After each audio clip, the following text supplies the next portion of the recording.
নমস্কার বন্ধুরা, তিয়াসাস রেসিপিতে সকলকে স্বাগত জানাই।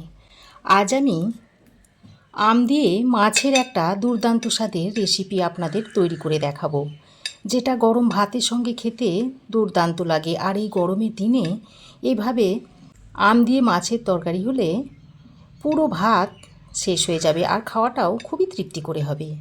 তাহলে চলুন বন্ধুরা, আর দেরি না করে রেসিপিটা দেখে নেওয়া যাক।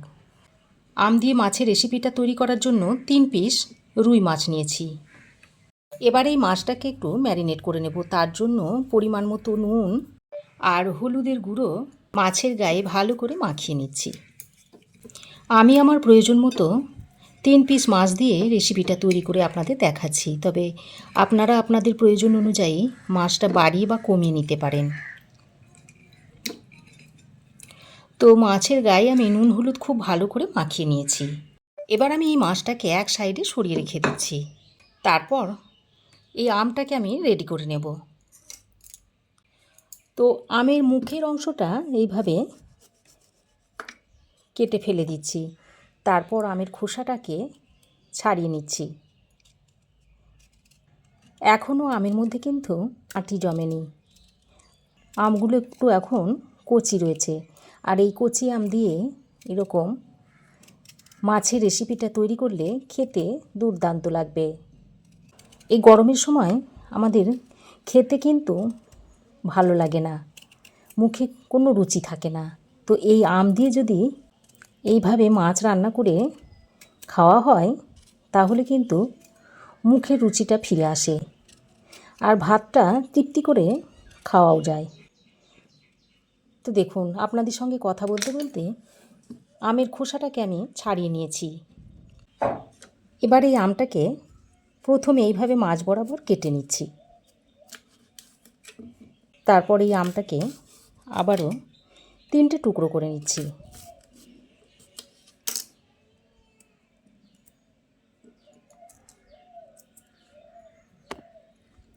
আর ভিতর থেকে এই কুশিগুলো ফেলে দিচ্ছি।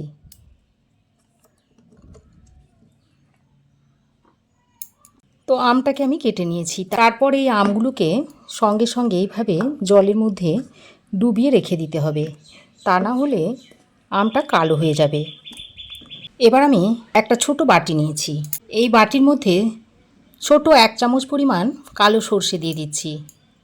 এখন এই সর্ষেটাকে ভালো করে জল দিয়ে ধুয়ে নিয়ে তারপর এটাকে জল দিয়ে একটু মিহি করে বেটে নেব। দেখুন বন্ধুরা, সর্ষেটাকে আমি জল দিয়ে এরকম মিহি করে বেটে নিয়েছি। আর আমি অল্প পরিমাণে একটু সর্ষে দিয়েছি। খুব বেশি যদি সর্ষে দেওয়া হয় তাহলে ঝাঁঝ হবে। সর্ষের একটা ঝাঁঝ আছে, সেই ঝাঁঝটা হলে খেতে ভালো লাগে না। আর আমি এখানে কালো সর্ষে নিয়েছি, আপনারা চাইলে হলুদ সর্ষেটাও নিতে পারেন। এখন আমি কড়াই খুব ভালো করে গরম করে নিয়েছি। তারপর এর মধ্যে পরিমাণ মতো সর্ষের তেল দিয়ে দিচ্ছি মাছটা ভাজার জন্য। আর কড়াইটা প্রথমে খুব ভালো করে গরম করে নিয়ে তারপর আমি তেলটা দিয়েছি, তাহলে মাছগুলো ভাজার সময় আর কড়াইয়ের গায়ে লেগে যাবে না। এবার আমি এর মধ্যে দিয়ে দিচ্ছি অল্প পরিমাণে একটু নুন। এই নুনটা দেওয়ার কারণে মাছগুলো ছাড়ার পর তেলটা আর গায়ে ছিটকে আসবে না। এখন নুনটাকে ভালো করে মিশিয়ে নিয়ে মাছগুলোকে দিয়ে দিচ্ছি।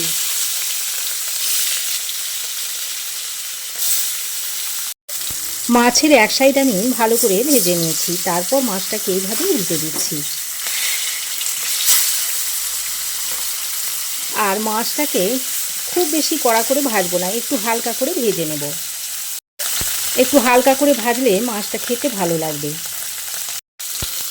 তো দেখুন, মাছের গায়ে এরকম হালকা কালার ধরিয়ে মাছগুলোকে ভেজে নিয়েছি। এবার এই মাছগুলোকে তেল ছেঁকে তুলে একটা প্লেটের মধ্যে নামিয়ে নিচ্ছি।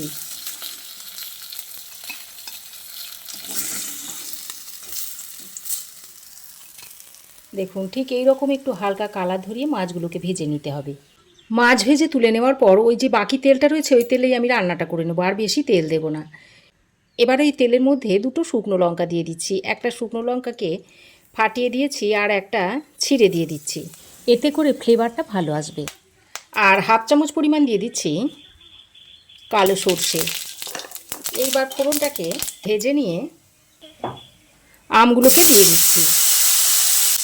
আমের মধ্যে অল্প পরিমাণে একটু নুন আর একটু হলুদের গুঁড়ো দিয়ে আমটাকে ফোড়নের সঙ্গে কিছুক্ষণ ভেজে নিচ্ছি। এইভাবে কিছুক্ষণ যদি আমটাকে ভেজে নেওয়া হয় তাহলে আমের যে একটা কাঁচা গন্ধ রয়েছে সেটা চলে যাবে। তো আমটাকে নুন হলুদ দিয়ে হালকা করে আমি ভেজে নিয়েছি। এবার আমি এর মধ্যে পরিমাণ মতো জল দিয়ে দিচ্ছি। আপনারা যে পরিমাণ ঝোল রাখতে চান সেই পরিমাণ অনুযায়ী জলটা দিয়ে দেবেন।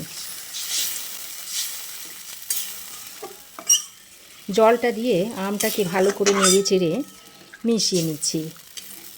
তারপর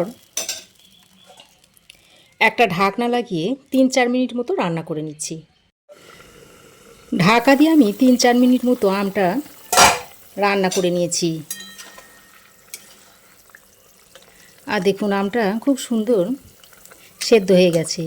এবার এর মধ্যে থেকে 2-1টা আম আমি এইভাবে ভেঙে দিচ্ছি, তাহলে খেতে ভালো লাগবে। এবার আমি যে সর্ষেটা জল দিয়ে বেটে রেখেছিলাম সেটা এখানে দিয়ে দিচ্ছি। সর্ষে বাটাটা দিয়ে আমের সঙ্গে ভালো করে মিশিয়ে নিচ্ছি। এবার আমি এখানে পরিমাণ মতো মিষ্টিটা দিয়ে দিচ্ছি। এই 2 চামচ পরিমাণ চিনি আমি দিয়ে দিলাম। আপনারা যে যেমন মিষ্টি পছন্দ করেন সেই অনুযায়ী টকে মিষ্টিটা দিয়ে নেবেন। চিনিটা দিয়ে খুব ভালো করে মিশিয়ে নিচ্ছি। ভালো করে মিশিয়ে নিয়ে এবার আমি ভেজে রাখা মাছগুলোকে এই টকের মধ্যে দিয়ে দিচ্ছি। তারপর হালকা হাতে নেড়ে চেড়ে মিশিয়ে নিচ্ছি। তো খুব ভালো করে মিশিয়ে নিয়ে এবার আমি আবারও ঢাকনা লাগিয়ে 2-3 মিনিট মতো রান্না করে নিচ্ছি। ততক্ষণে গ্যাসের একটা অন্য বার্নারে একটা তরকা প্যান বসিয়ে দিয়েছি। তারপর এর মধ্যে দিয়ে দিচ্ছি 1 চামচ, ছোটো চামচের 1 চামচ পরিমাণ 5 ফোড়ন। এই 5 ফোড়নটাকে এইভাবে শুকনো অবস্থায় একটু ভেজে নিচ্ছি। এইভাবে ভাজতে ভাজতে 5 ফোড়নের মধ্যে যখন একটা সুন্দর গন্ধ ছাড়বে আর এইভাবে চটপট করতে শুরু করবে, সেই পর্যায়ে 5 ফোড়নটাকে নামিয়ে নেব। তো নামিয়ে এটা হালকা ঠান্ডা করে গুঁড়ো করে নেব। তো 5 ফোড়নটাকে আমি হালকা ঠান্ডা করে এরকম করে আধ ভাঙা করে নিয়েছি। এবার আমি ঢাকাটা খুলে এর উপর দিয়ে ভাজা 5 ফোড়নটা দিয়ে দিচ্ছি। তারপর আবারও এইভাবে একটু হালকা হাতে নেড়েচেড়ে মিশিয়ে নিচ্ছি।